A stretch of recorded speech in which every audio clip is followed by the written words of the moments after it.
สสะภะคะวะโตอะระหะโตสัมมาสัมพุทธัสสะนะโมตัสสะภะคะวะโตอะระหะโตสัมมาสัมพุทธัสสะนะโมตัสสะภะคะวะโตอะระหะโตสัมมาสัมพุทธัสสะพุทธังธัมมังสังฆังนะมัสสามิ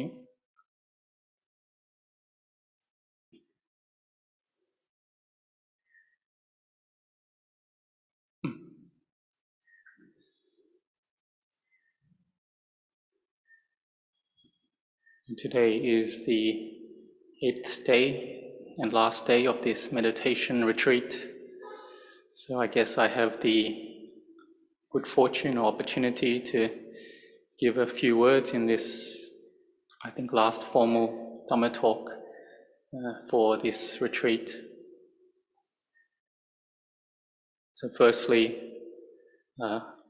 I'd like to give my anumodana, rejoice with all the goodness that you have done over these 8 days and in the past, whether it's putting forth effort into developing your mindfulness, your meditation, contemplating to develop wisdom, following Buddha's teachings, following the guidance of the kindness that Lumpur Anan has given you all over these days.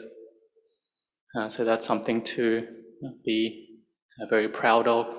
You can be happy with all the efforts you've put in, whatever level of peace, wisdom, goodness that you've developed, whatever good merits that you've developed over this time is something that I think you can be happy, be proud of, and also in the future look back on and again feel proud.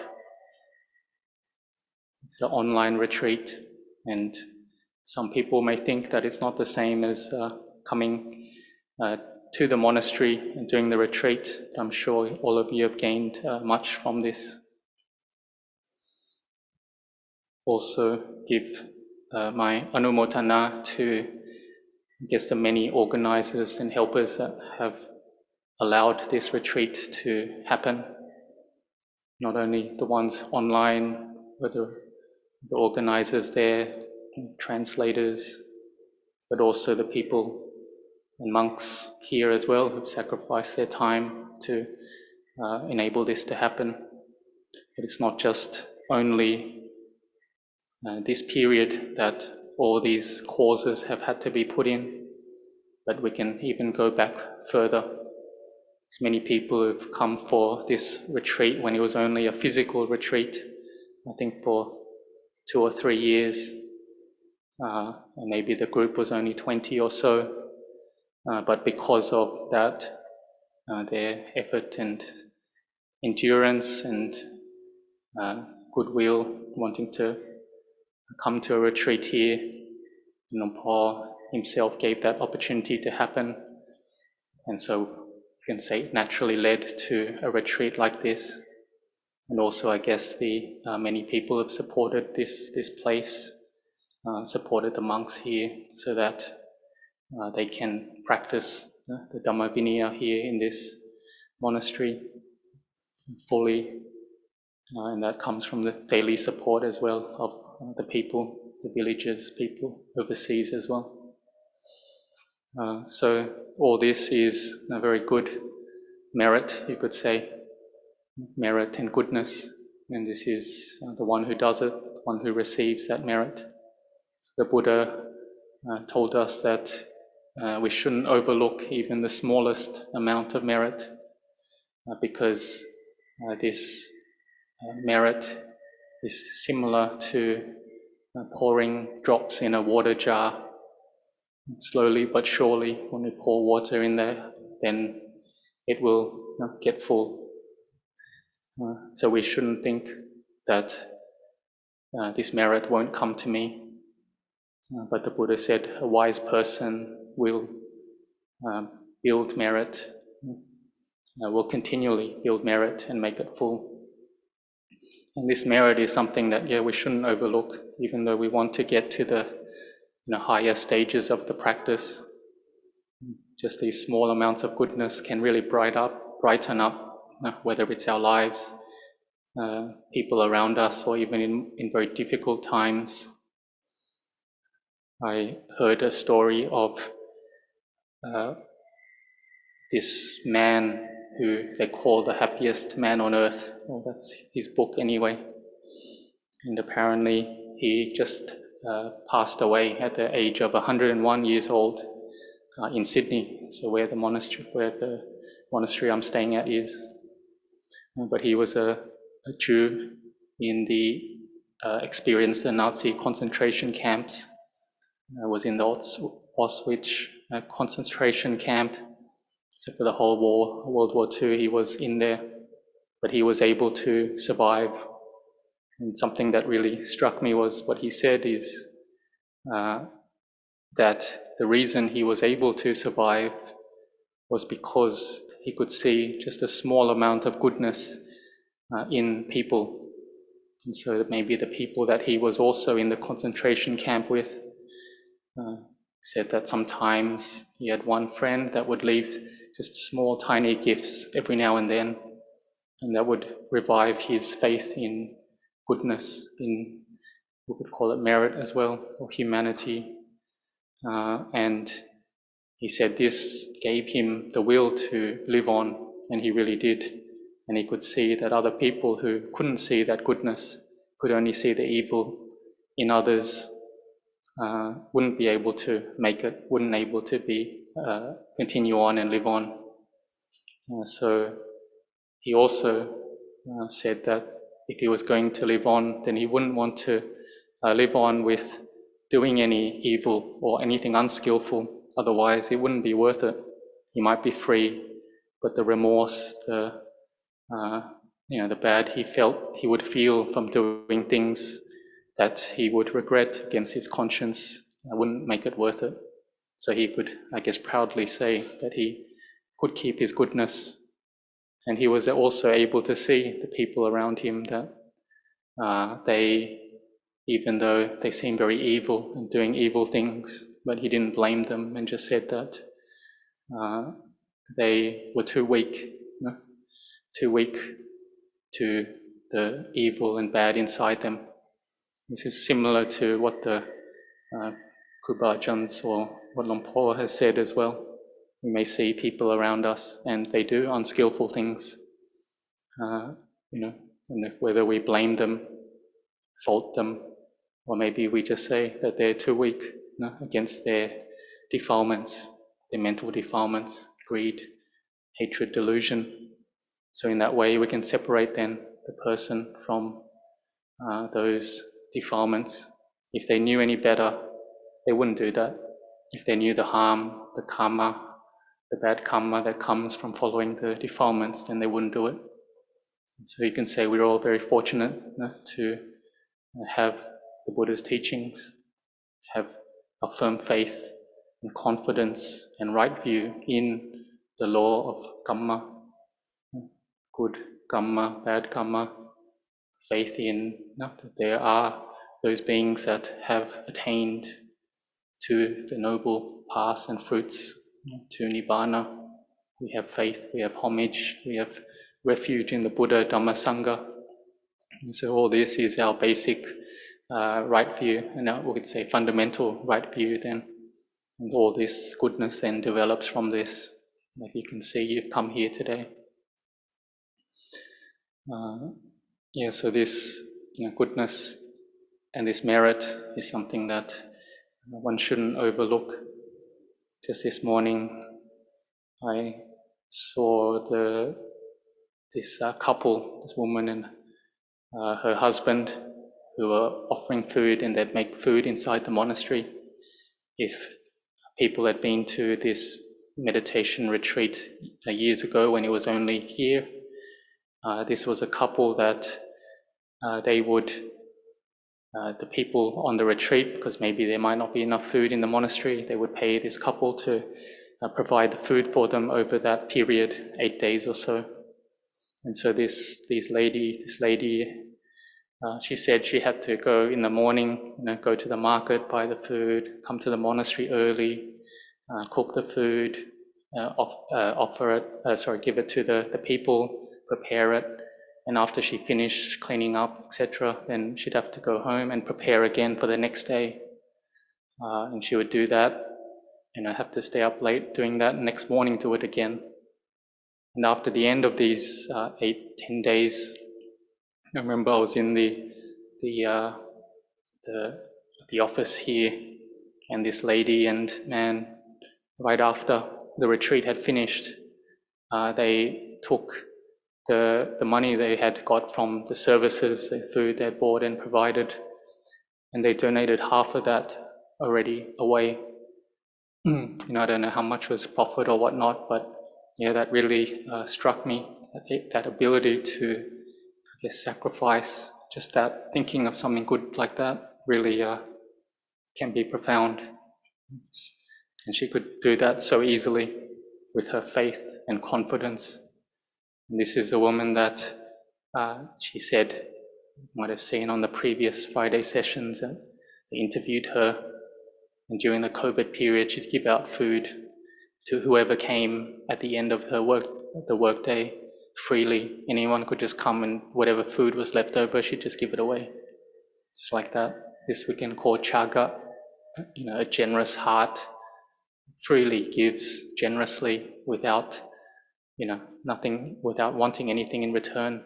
Very, I'm sure many of you are like that as well. But this woman as well, she said that, when she offered that money, she was like, she felt so happy that she'd seen all these people come from overseas, coming here, to practice meditation, and they could see the effort they'd put in over the days and nights, and she's really happy and feeling that she could contribute in some way and also rejoice at all that goodness. So that made her very happy as well. She said she could easily just sit meditation and very quickly, just thinking of good deeds, thinking of her faith, thinking of the Buddha, her mind would gather very quickly and rapture would come up and just be bright like that. And so this can, or we could say this, is some of the benefits of making merit, goodness, having that, being able to let go of the defilements to that extent. So that was something that was showed on the video before, but yeah, something very impressive. So this merit, something we shouldn't overlook, especially coming to the end of the retreat. It's something that, Lord Paul has advised that, you can do many different forms, or all types of forms are good. It's not only, giving and generosity, there's the morality, keeping the precepts, and the meditation practice, chanting, all forms of helping others, rejoicing, listening to Dhamma. All these are many forms of merit that one can do over the period of a day, many days, over one's lifetime. And we could say that this is one's opportunity to make merit, to make goodness here, right now, in this human birth. Because to make merit and goodness in lower realms is difficult, to say the least. And that's probably why it takes so long to come back up to a human birth. You might have heard the simile of the turtle who's in the water, a blind turtle, and if the water was as full as the whole earth, this blind turtle would only come up once a 100 years. And what's the chances it could make it through this small circle ring, put its head right through there? Obviously very little. But that's the comparison made to having a human birth, or being born in the lower realms and then getting the opportunity again to have a human birth and having this great opportunity. So something like that, very rare. Similar opportunities for a Buddha to arise in the world, the Buddha to teach us the sublime Dhamma, and for us to gain this human birth ourselves in this time. So we can be considered very fortunate already. Just that much already can make everything maybe feel better. Or your patient endurance you've developed has a purpose. It will result in something good. So this is as well, when we finish this retreat as well, is something that you should make the determination that your sila, you'll do your best to keep that the 5 precepts, 8 precepts, or whatever that level that you're practicing at. Venerable Ajahn Chah said that sila is something like you have to convert the robber to be the village headman. I guess where you are, you probably don't have a village headman, but maybe a bad person, convert him, change him to be a good person. So it does take effort. You can imagine if you're trying to convince someone, well, how would you do that? You can't force him through violence or anything, but you have to convince him, the benefits of being a good person, of keeping sila, the drawbacks, how bad it is, the bad karma, etc., the pain, the harm, the suffering from not keeping sila. So all this is something we're training in. That's why sila is a training, but is also very fundamental to even our good samadhi, because keeping sila leads to freedom from remorse. Remorse, you feel bad. There was recently someone who converted over to Buddhism, I could say, and she didn't know anything about Buddhism actually, and so I was teaching her a bit and telling her about the 5 precepts, and when getting through there, and then she suddenly starts to cry, and I thought, well, must be very profound, these teachings. But only later on I found out that actually, she'd done something bad that she really regretted in the past, and that led it all to sort of come out. And I don't know, maybe one has experienced this or seen this in others. But yeah, that freedom from remorse. Similarly, you don't have precepts, then when you sit down, it's not going to be very peaceful. A lot of agitation, or even people coming back to, repay that. Any harm means you won't have a peaceful life, according to the level of sila that you have. But then, having freedom from remorse then leads to other wholesome factors: joy, tranquility, samadhi, and then the insight into the way things are, the dispassion, the viraga, and ultimately liberation. And so that's why this sila has such a great importance. For those that have already kept 5 precepts very well, then you should try to keep the 8 precepts maybe once a week on the observance days. Here, they do it in a monastery. In Australia, people just know, there's no need to announce, this is the 1 Prat observance day, the 8th lunar day or the 14th or 15th lunar day. People just know. The calendars are freely distributed these days. And so okay, this is the day, I'm going to keep 8 precepts, put a bit more effort in my practice. Practice maybe like how you are now. You've got the schedule, timetable, you're able to follow it. So now, why not on the observance day, 1 Prat day, keep that, try to do that, sacrifice a bit away, a bit of sensual pleasures, intoxication, attachments that you may have on 6 days a week, but on that day, that one day, then okay, in Thai they say, "Ao lao." It's like, all right, let's do it, So why not?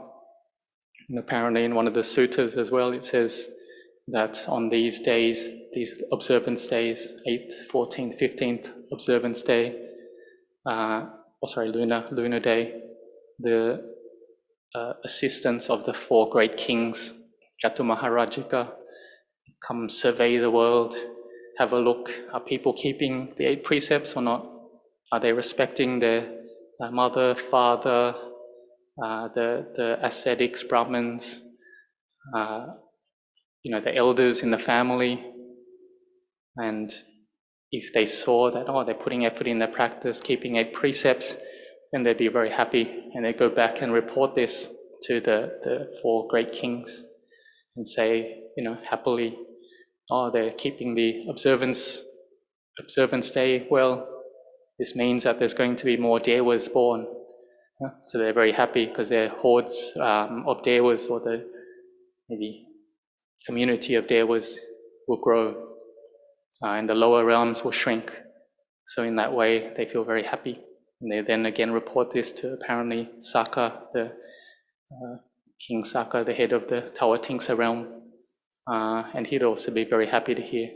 But on the other side, when they see things are degrading, people aren't keeping the 8 precepts, and also not having respect and reverence, father and mother, elders, the ascetics, the monks, etc., then they'd feel bad. Less people are going to be reborn in the heavenly realm. And so we can reflect this. I'm sure it's wouldn't be too difficult for many of you to aspire to keep this once a week. Maybe even many of you keeping more days than that. Had quite a few people over the last Vasa, the rains retreat, had kept the 8 precepts all through the rains, and they're they're sort of led up to that stage where they're able to do that.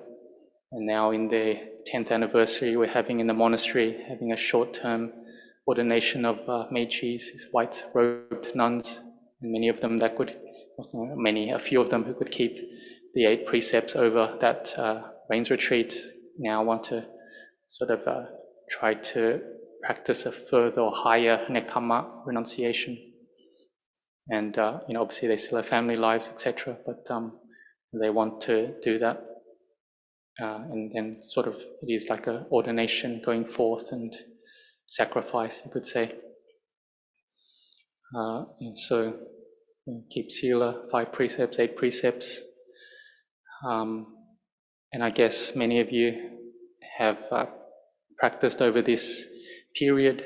Maybe some have got some good peace, meditation. Maybe others got a lot more. You can see from some of the questions given over this period, and some have got very good meditation, sort of peace of mind. And Luang Por obviously is saying to continue. Tham hai mak, charan hai mak means do a lot, develop it a lot. That's what he encourages you to do. So it's something you can also follow on after this period of time.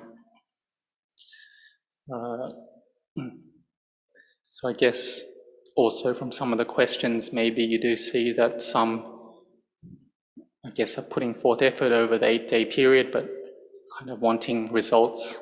When am I going to attain to Sotapanna? How do I do it now, or very quickly? What's the quickest way? I guess this thing, maybe the teachings come back to putting things down, letting it go, and putting the causes and effort in. When the causes are there, then the natural fruit or the result will happen by itself. So in the suttas, there's one, there's a simile the Buddha gives where he's saying that even though we think we want to have freedom from the defilements through our non-attachment, non-clinging, but just that thought is not enough. If that individual doesn't develop all the enlightenment factors, or we can say Noble Eightfold Path, or Sila, Samadhi, Panya, then no matter how much they want it, it still won't develop. And the simile given is the hen that wants to have their chicks break out from the eggs, whether there's 8, 10, 12 eggs. He wants the claws to break the egg and get out healthy. But if this hen doesn't, lay on the eggs, incubate it, whatever the hen does for, to warm up the eggs, etc., then the chicks, they won't be able to break out. But on the other hand, even if one doesn't have these thoughts, aspire to, free the defilements and, be able to let go of all these attachments, but one does the causes, one develops one's practice, it will still happen because the causes are there.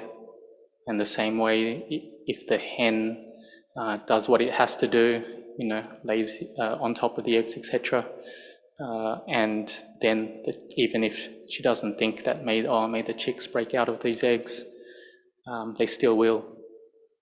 And so this is coming back to maybe putting down our desires anyway. We want this to happen, that's fine, but we put in the causes. So following this retreat, we put in the causes, do our best we can, use the strength and energy you've developed over this time to continue on. It doesn't always stay at that level. You may not have all these supports here, like on this formal retreat. So you do need to be a bit responsible for your own, effort, your own discipline, etc. Follow it through. And I guess sometimes we also might think that we've practiced this much today, this much over the 8 days, how much have we let go of the defilements, how much have we achieved? Maybe having a more Western view of these things, we want to gain concrete results, but it may not always be like that, as in we generally don't see the results like that. Like today I've done X amount, tomorrow I'll do X amount, etc. You put in the effort, but the simile of that is a carpenter cutting wood, and they're using a tool to kind of shave back the wood, but they don't know on the tool how much today I wore out the handle. Yesterday I wore it out, the handle, that much, they don't know. But what they do know is that they can see their prints on it, that it's definitely been worn down, but they don't know how much. And so in that way, it's a similar thing that we practice, but we should be able to know that defilements, they have been worn down, a little, maybe a little bit more than that, just from our maybe daily life interactions. Maybe someone who was got very angry before, maybe they're less angry, Get angry, doesn't last for as long, not as often. They're able to put things down more. These things all show that the practice has some results. Maybe previously we would have done things that led to bad karma, but because of all this goodness we've built in the practice, then maybe we do less, or we don't do any bad karma as well at all. We have much more mindfulness there. Mindfulness before we act, speak, think. Mindfulness while we're doing that activity, acting, speaking, thinking, or even after we have mindfulness, coming back and reflecting. Was that appropriate? Was it harmful? Was it skillful? Was it not skillful? And then we learn in this way. It's not something that maybe we just straight away sort of get it all together, but through constant, reflection, you can say wise reflection even, that's what helps us, start this path and really gain results, or really gain improvement. So, this wise reflection as well is very important.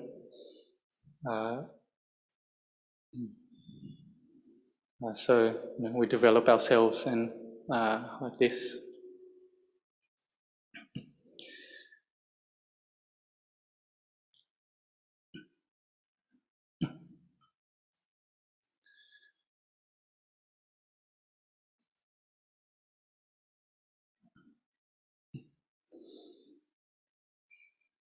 So in the I guess, over this period, like I said, you've experienced an amount of peace or through developing your meditation object. By now should have got some fundamentals in them. Some may still have some doubts about meditation, what object to use, but generally you probably already understand by now that the one that helps your mind to become peaceful, become more experienced in that one, do it a lot, develop it a lot. No need to doubt so much. Obviously, hearing of all the meditation methods. Apparently, when they asked Ajahn Chah about which meditation method should I use this one or that one? And later on, he might say that, this person, they haven't left the house yet. They're still going around there, so maybe haven't yet taken the journey or whatnot.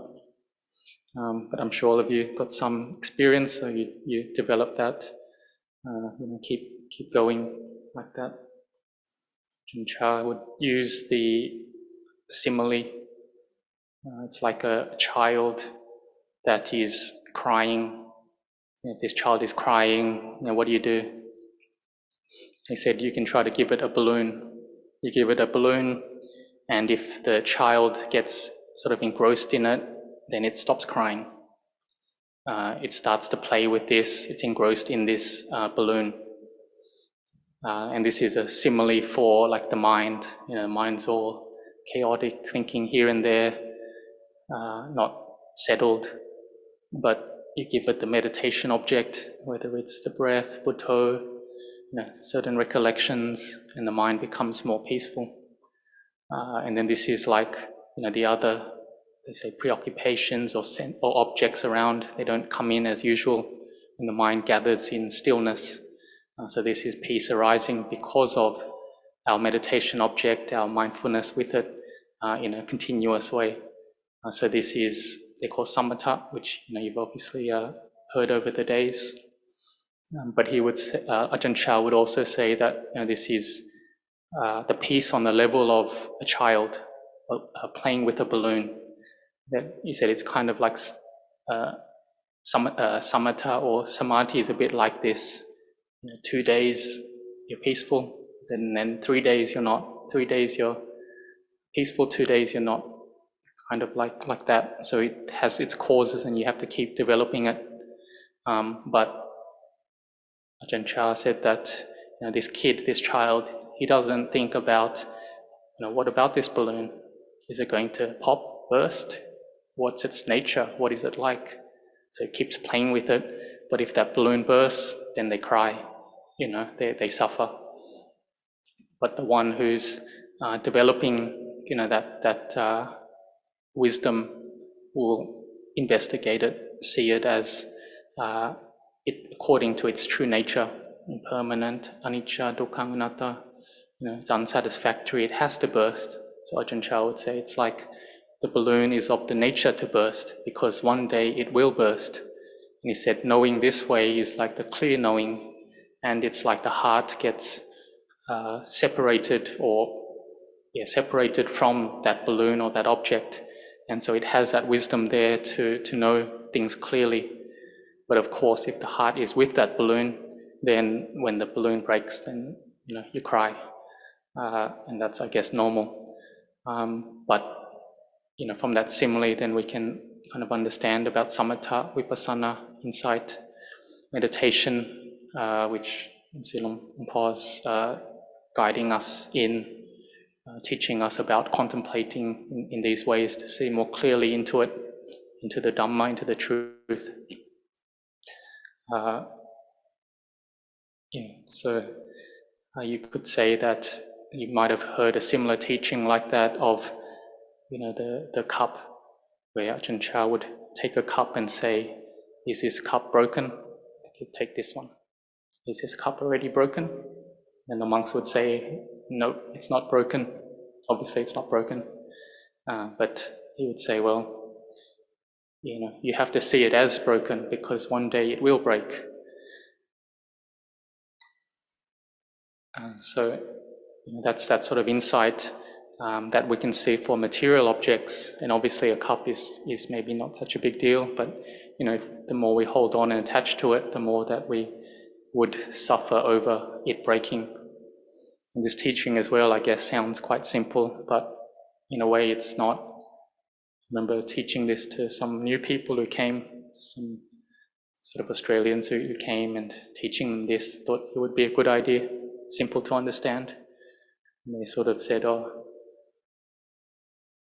does that mean that I'm already broken? Does it mean that I'm already dead? Not sure how to answer that, but I guess it does require a base of samadhi. That's why we're developing samadhi. We can't just go straight away to gain insight like that, unless your parami is there. But we're gradually contemplating and seeing more clearly into this. The more we see, I guess, the less suffering that we will have, because the causes are lessened. There's I guess, one prime example of this, or similar maybe even, in the Buddha's time was Lady Samawati. She had 32 sons, apparently, and gave birth to 16 pairs of twins. I guess maybe it's possible. Had a husband who was a general under King Pasenadi, and apparently they were really good, virtuous, very, very great, virtuous people. And so the ministers there were jealous, and so did some sort of ploy or trick, and basically all the 32 sons and the husband, the general, got killed in a trap. And basically at the same time, apparently, Lady Samawati was offering to 500 monks with Venerable Sariputta at the head of the group of bhikkhus, the group of monks. And apparently one of the helpers or maids were serving a pot of maybe curry, and it accidentally fell onto the ground and broke. And then Venerable Sariputta, the foremost in wisdom of the monks, said, you steady your mind, what's of the nature to break has broken. And then Lady Samawati takes out the letter saying that, I just got news, or this morning earlier, I just got news of all my sons, 32 sons and husband, being killed. And even that didn't shake my mind. So how would this one tray shake my mind? That's something that's incredibly impressive.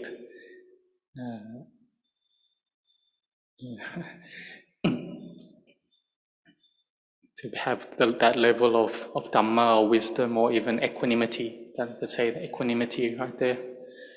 It's not the equanimity when things are going well or we don't really care, but equanimity when it is really something we love and care about. 32 really virtuous sons. Maybe having a lot of gratitude to the mother, all dying, but with the Dhamma sees things according to nature and already understands the nature of things. That's that true equanimity, you could say, upekkha.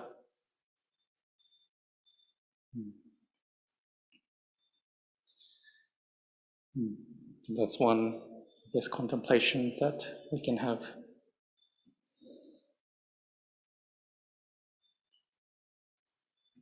So I guess we're practicing in this way throughout this period. You've heard of a lot about aramana, sense objects, that we're trying to practice to stay away from liking and disliking. When these objects hit the mind, then we have pleasant, unpleasant feelings, and this leads to liking, disliking. This is kind of natural for the deluded mind, And so you've heard a lot about this over the days. And that's, in a way, coming back to the balloon, that you could see that's of the nature to break or burst. It's kind of seeing these sense objects in that way according to its nature.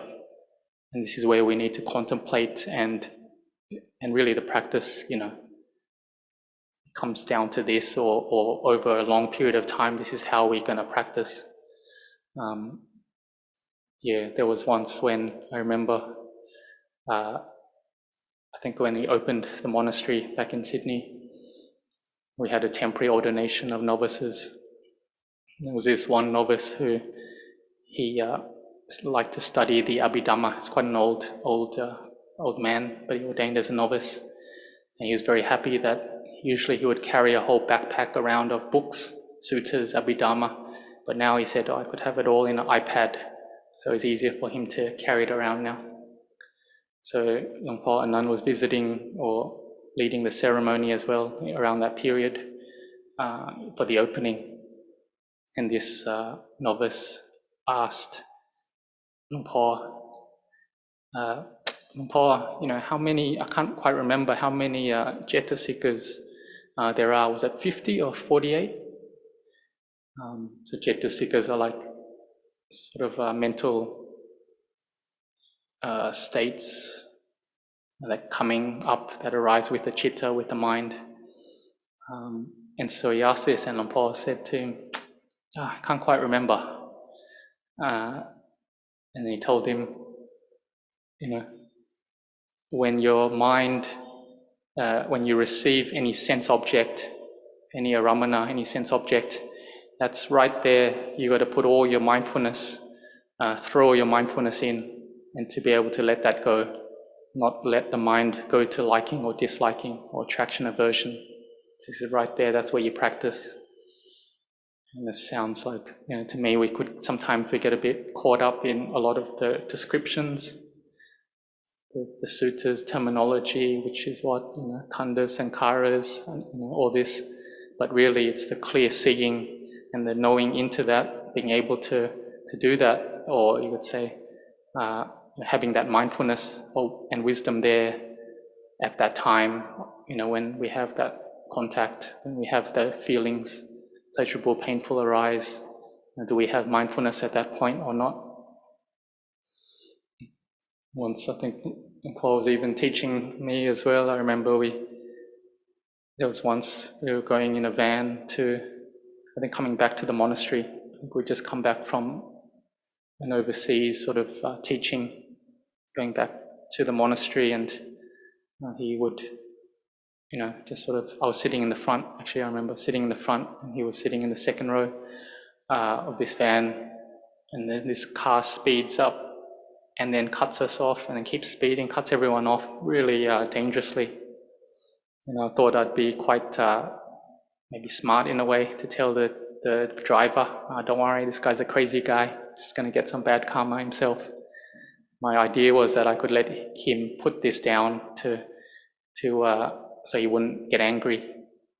But Luang Por says from the back, the middle row, says, may they be safe, maybe they're rushing off to the hospital to give birth. And I thought, actually that's much better way to see it, or maybe that was a teaching for me. Why not see it that way? And I'm pretty sure from the second row he couldn't see. There's blind sort of covering it. All you could see is a dangerous driver. But just, bringing back mindfulness to that maybe. And even this, we can kind of see our mind get caught up like this. We fault other people around us, fault other things. They're wrong, we're right. Why are they doing that? This is something that maybe we shouldn't be. We can think positively, at least at the minimum. If we can't let it go, maybe they are going to give birth. May they be safe, may they be well. Already like that, you've let the anger go, because obviously metta, goodwill, overcomes ill will. Rather than saying that I think I can be equanimous by telling them that they could receive their karma. I don't think that's the right one then. So yeah, maybe receive little teachings like this over the years. And you could say that brings back your mindfulness to, receive that sense object, and it's, being able to let that go, I guess, in a skillful way. One teaching that Ajahn Chah had was that, try to see everything around us as being normal, and we ourselves are not normal. So everything around us is normal, we're not normal. I think I told this to someone else who's, I think it's a bit of a practitioner. They quite like that. They say usually people think everyone around them is not normal and we're the normal one. Ajahn Chah would say the opposite, and maybe the effect of that is that we can accept things more. He says we think everything around us is not normal. It means that we see things in terms of a self, I, mine. We think they're permanent. We think they're happiness. We don't see them as suffering, and so then we don't see things right. And in a way, when things outside of us are normal, that means that the practice comes back to the heart. That means it's something that we need to fix or change or improve in ourselves, not fix something outside. That's, I guess, to a certain extent, you might be able to fix all the things around you, but obviously we know that they're unsatisfactory, changing, not lasting. And so in that way, all we can do really is to change ourselves, improve ourselves. Just like that man saying who in the concentration camps, he was able to change his views and accept more that, this is what situation he was in, make the best out of it, see the good in people, and he was able to survive. But I think as well, he said that the ones who wouldn't survive, they couldn't see the situation as normal, as in, I was a doctor before, I had a high rank, I had wealth, now why are you treating me like this? It shouldn't be like this, that's wrong. And those ones couldn't survive. The ones who could accept, move on, see the small goodness, they could survive. So maybe that's an example.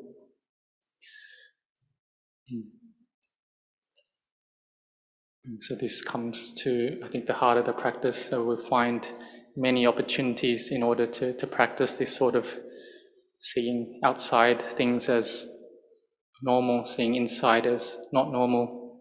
Maybe it's similar to Ajahn Chah's teaching as well, as things are uncertain, not sure. You might have heard that a lot. That's a way that with wisdom, seeing that clearly, you can put it down. And like Luang Por would say often is that you're training the mind now and you have to keep teaching and instructing it. It's not normal, it's not sure, it's not certain, but the mind that you've developed well, that has samadhi, has good foundations, has strength, you can just tell it and it will say, okay, I understand. He said that time you don't need to teach it and instruct it a lot. But the other times when it's stubborn and you really sometimes need to get down and really teach and instruct it and really get it to understand, maybe even need to practice a bit more strictly. Coming back here is good in a way.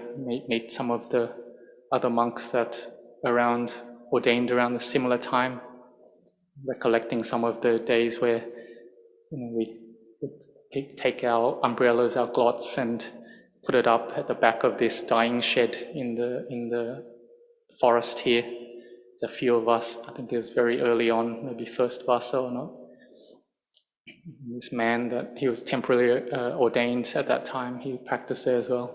He said he remembered me or whatnot. But yeah, just recollecting those effort that we put in, and those, I guess, maybe practicing a bit more strictly, a bit more austere, or putting the mind in situations where it's not comfortable, then the mind can really awaken, and maybe peace is easier to arise and gather together. I remember back then there was all these bats, just flying around, and just sort of came to the monastery ordained and never seen a bat in my life in Sydney.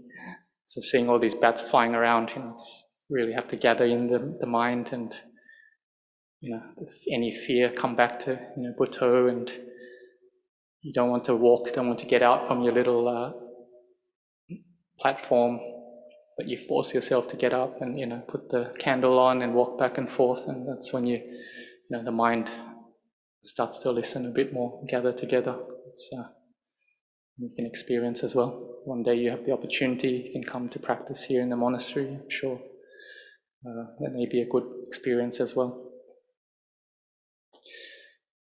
I guess that the last reflection is that as this is the last formal talk, to keep going on with your practice. Hopefully you have some kusala ubayas, skillful methods, ubayas, that you can continue on from here, whether it's chanting practice, itipiso, 108, some do it every day, different chants you like, regular meditation practice, morning and the evening, developing mindfulness through the day, keeping good sila, different meritorious activities. All this, hopefully you can carry it on. This leads to cleansing the mind, leads to somewhere good, somewhere that the mind develops and is uplifted. And you should have enough strength and encouragement to do that. And Luang Por himself is giving a lot of encouragement to all of you, already saying for next year, the retreat can be at this time, etc. So I guess, you have that, and also the regular meditation and chanting online they have every day. Even someone said there they found that very helpful to do a regular chanting practice. So even that's the metta and kindness that Luang Por has given, to use all this technology to help us in a skillful way. Just a reflection I had was on Luang Por's birthday, 31st that passed, they released all these birds. Apparently they're from Australia, so they released 680 of them. They brought them in all these cages, and they're all these beautiful colors. And so after the forgiveness, paying respect ceremony that you saw, so we went down and eventually released all these birds. It's quite a sight, all these colourful birds being released around the monastery. But yeah, I guess, they kind of, a lot of them flew away, but coming back, looking now, it's like many of them have come back to the same cage they were in. And it's maybe because there's food and water there for them. If they're out in the free like this, maybe they don't get fed, or they got to look for their own food, etc. They come back, and so again, I guess the door's open. They can leave, but they don't. In a way, this is kind of like, you might have heard Ajahn Chah's simile of that we're in a golden cage.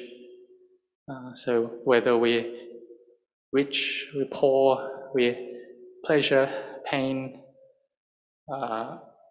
we have praise, blame, fame, fortune, misfortune, it all happens in this cage. And he said this cage is compared to birth, old age, sickness, and death. And it's funny that this door is open and they won't, they want to go back right in. In a way, when you have food and water, things are a bit comfortable. You kind of enjoy being in samsara or the vata. Do you really want to leave? And this cycle of birth and death. So in a way, I think the simile as well is that you have a pet bird and you lock it up, but you don't think that maybe it does want to be free. If you've seen the drawbacks in being in that cage, nothing can keep you in there. They give you a bit of food, a bit of water, it's not enough. You want to leave. whatever it takes, you can leave. It's kind of leaving, wanting to escape from suffering, samsara, dukkha. You really have to gain that dispassion, the viraga.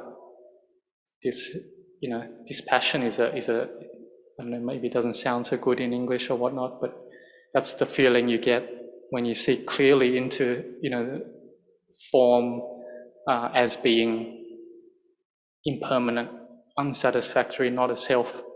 And there's clearly, why would you want to take it as a self? The dispassion arises and you let that go. It's like you can leave the cage. You want to leave old age, birth, old age, sickness and death. Nothing's going to keep you in there because you've seen clearly for yourself. Seeing the, say, rupa and nama according to the three characteristics is this way. So maybe thinking of this birds in the cage is an example of this. So even though you may have all your comforts and etc., but the Buddha, through all his great sacrifices and paramitas, has opened this door for you, for all of us, and of course given the kindness to have all this facilities, etc., metta, it's a living example that can help us, assist us and guide us. And the door's open there. Maybe we need to build up our courage and effort and walk, a few steps.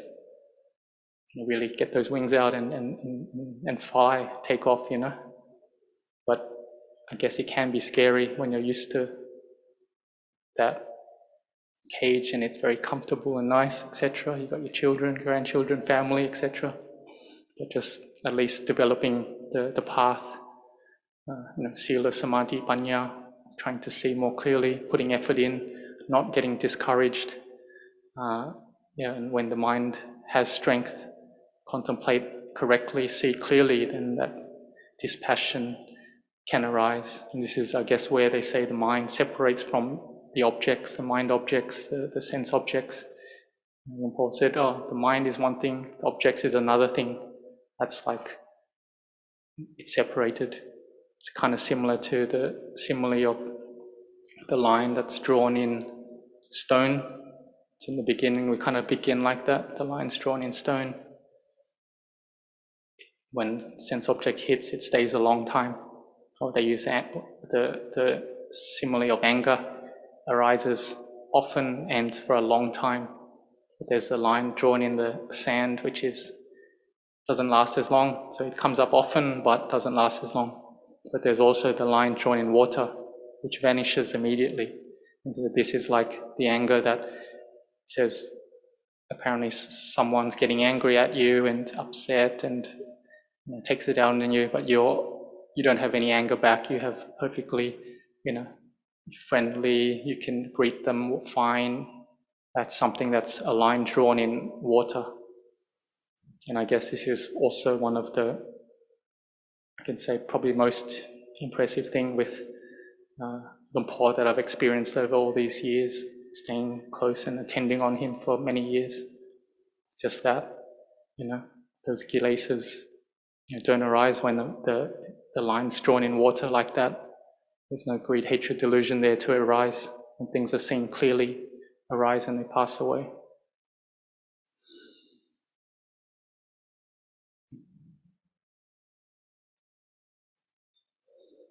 I guess I'm going to finish with just a short Pali verse. Varo, Varanyo, Varado, Varaharo, Anuttaro, Dhamma Varang, Ade Sayi, Idampi Buddhe ratanam panitam etena sachena suvanti hotu. This means the most excellent one, the one who knows the most excellent, who gives us the most excellent, who brings us up to the most excellent, who teaches the sublime Dhamma by the power of this truth. May you always be at ease. Damayam ovadagatha sadhu karang kadamase sadhu sadhu sadhu anumodamami